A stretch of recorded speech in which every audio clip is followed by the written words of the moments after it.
kutukana kuri kuwanda, kupesana kuri kuwanda. Muvenga ari kufamba, ari kukara nhano. He's taking an upper hand. Camp Triple C is distorted right now.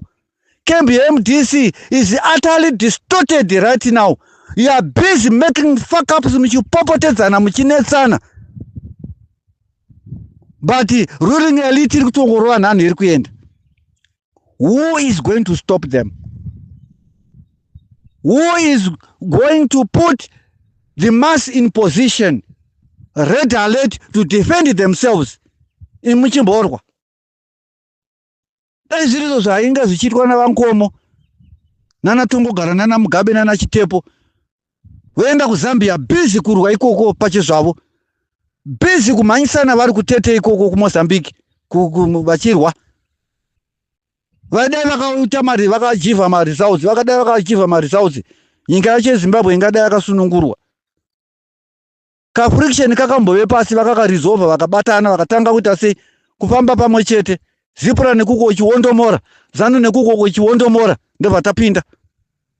Asi mimi tarisai kumana kusimba kwakaita vanhu vamuri kurwisa, vari kuti mari vogoti zvombo ende vogoti mbavha dzizere imomo. Imimi maabhizi zvenyu kupopotedzana muchirwa muchinongedzerana. Hamusi kuona here kuti Madhuku is at least doing something, akudeliver. Sorry kumazuva kwese kwanga akavarairwa. Very sorry, we are very sorry for that. Vese nana Biti vanga vakavarairwa.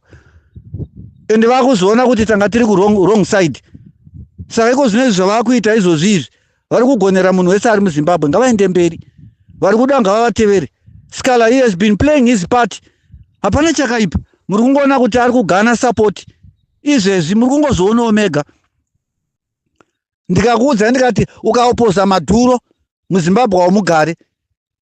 Saka unongofunga kuti wewe ukakwanisa kuwana mukana wokubva kuseni kumba kwako uchinopinda muofisi kwaHarare, ndokuti pati yako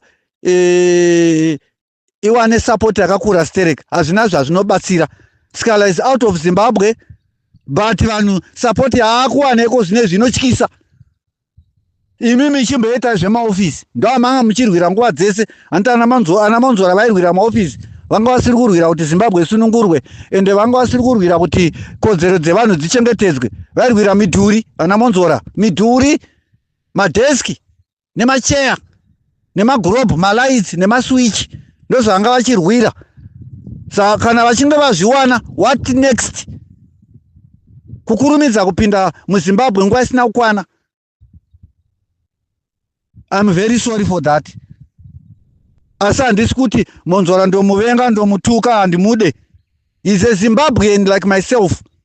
Asi ngavaregedze kuvarairwa. Ngavaregedze kukoshesa deski raunogara uchinyora kudaiwo nekunwa kapu yetii. That is the fuckle nonsense things. Iyo nyika ichienda kumawere. Hazvina nezvati hatina chatinowana ipapo. Mandela himself akaramba achiupdata umukondo wesizwe ari muprison achismagula matsamba through mabooks aiverenga. Akarequesta bhuku rikapinda, onyora tsamba oisa pakati pemapages, page 29 to 30 aisa tsamba pakati, onama nemaswiti kuti page iyo isavhurike. Opa mupurisa kuti ndipire munhu wandakakumbira bhuku library auya ari pagedhi. Mupurisa anovhura mapages kudai, so achifunga achitsvaka kuona kuti hapana chabuda here. Mapages anongomhanya nemhepo. Mairi akabatana ngakachengeta tsamba. Tsamba yotobuda yoenda kugroup onoverenga. Dear comrades and friends, ndini Madhibha ndirimo pamberi nechimurenga. Musanete, ndakasungwa handisi kugona kubuda kana kutaura. Asi musanete, tsamba yangu ndiyo iyi, aibvaisa original signature yake yavanoziva kuti ndini Madhibha ndikutaura nemi. Kana vaine zvavari kuda, vaingosenzesa the same system kupinza matsamba avo, achiaverenga. Kana apedza kuverenga waflasha waisa mutoilet. Airamba achingoapudheta achitaura vanhu vake kuti tapapapa handemberi, musanete, rambai muchifamba, iwe oenda kwakati, iwe oenda kuUK, iwe oenda kuCanada, enda unotaura izvi. Vana Desmond Tutu vanga vari busy kunze, vari mapurisa asi vachifambisa chimurenga, vachinetsana na Pig Botha. Haana kumira kutaura. Saka the biggest opposition party iri kusarudzwa kumira kutaura. Amene kuti zvinorevei. I don't have any say about it. Asi do choice yavo pari zvino. Ukada kuipusha unotukwa zvekutukwa zvezve nemasupporters achona. Saka they have got their hidden agenda. Keep it up. Ngavaende vakadaro. Asi tiri kupa mufananidzo kuti vazive kuti vanogona kuparadza this biggest opposition party neunhu hwavari kuita. Ndisati ndavhara audio ndiri kuti Chamisa unofanirwa kuziva kuti iwe wakavhoterwa nemasoja, wakavhoterwa nema-CIO, wakavhoterwa nema-CID, wakavhoterwa iwe nemajaji, wakavhoterwa nevanhu vanokosha zvekuti dhu pamberi pako. And you mustn't do baby politics. Vanhu ivavo they are concerned, vari kubhoekana, uri kuzvinzwa. Ndanga ndisiri kuda kutaura mazwi iwayo at this hour. Vanhu ivavo vakatarisira deliverance kubva kwauri. Une masoja akamiswa basa iwewe, une masoja pari zvino izvi vakatiza muZimbabwe vazikanwa kuti vakavhotera iwewe mumabarracks umu.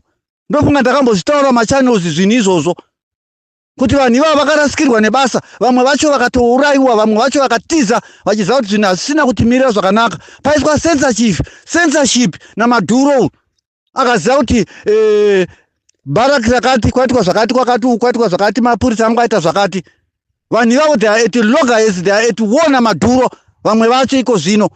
Ndosaka uri kuona army yakanyarara kuti zii vari kushaya zvokuita kana chekureva. Asi iwewe you are not concerned about those people. Hausi kufunga pamusoro pezvavo. Uri kungofunga chete iwewe pamusoro pe-advisory team yako iyi. Inoti kana chinda kwauri, yeye makuda kuchekeresa. Alright, ko vanhu vakaurayiwa. Kune vanhu vakaurayiwa paSAP. Kune vanhu vakarusa mabasa vakatiza vakaenda kudiaspora. Madiasporians ese atiza muZimbabwe. Vatiza nekuda kwako nekuti vakanga vavhotera iwe. Ende iwewe wauda kuita uyanga pavanhu ivavo. Ndini chogumara ndiri kutaura, uri kuzvinzwa. Hakuna kuda kurasika gwara munhu wese akakutarisa so. Tikutaura tiuzi kuti Madhibha chaichai ari muprison zvanga zvakamuomera asi aitaura nevanhu vake neimwe nzira. Iwewe uri kunze hausi mujeri. Chiri kukunetsa chii? Chii chiri kukunetsa? Kuti ugare uchiupdate vanhu vako kwavakuenda. Vanhu vagara vachiita zvekufungidzira kuti tabva apa tiri kuenda kupi. 5 years is not a joke dzavakaruza pa2018. Another 5 years futi vanhu ivavava they have been thrown in the bush. Uri kuzinyanya strategize chii? Uda kudzikisa denga kuti riuye panyika.